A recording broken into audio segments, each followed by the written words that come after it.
वक़ाल अल्लाह तबारक व तआला फ़ी मुक़ामिन आख़र इन्ना लिल्लाहि व इन्ना इलैहि राजिऊन। मोहतरम सामीन किराम,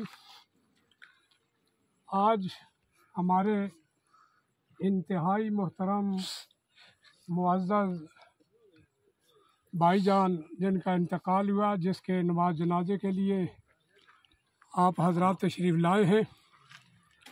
एक निज़ाम कुदरत है और उस निज़ाम कुदरत के मुताबिक हर आदमी ने चलना है।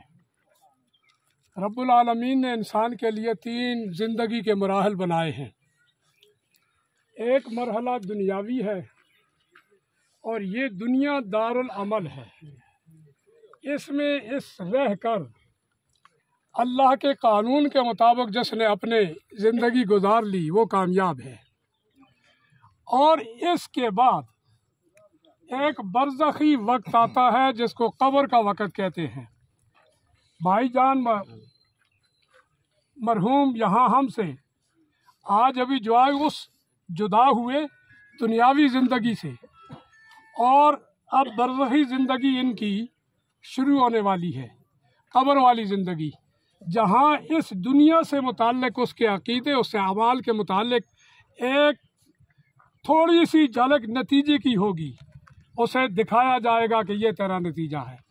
और फिर उसके बाद एक और ज़िंदगी महशर वाली है जहाँ पर फैसला हो जाएगा। नेक है, अच्छे अमाल किए, जन्नत वाली जगह मिलेगी। अगर ऐसा ना हो सका, कोताही की, तो फिर अल्लाह मुआफ़ फरमाए, जहन्नम वाली जगह मिलेगी। बहरहाल हर आदमी को अपनी तैयारी करनी चाहिए। गुफ्तगू के लिए हमारे इंतहाई मोहतरम प्रिंसिपल साहिब और कारी मौलाना डॉक्टर मोहम्मद सिद्दीक़ साहब उग्गी से तशरीफ़ लाए हुए हैं।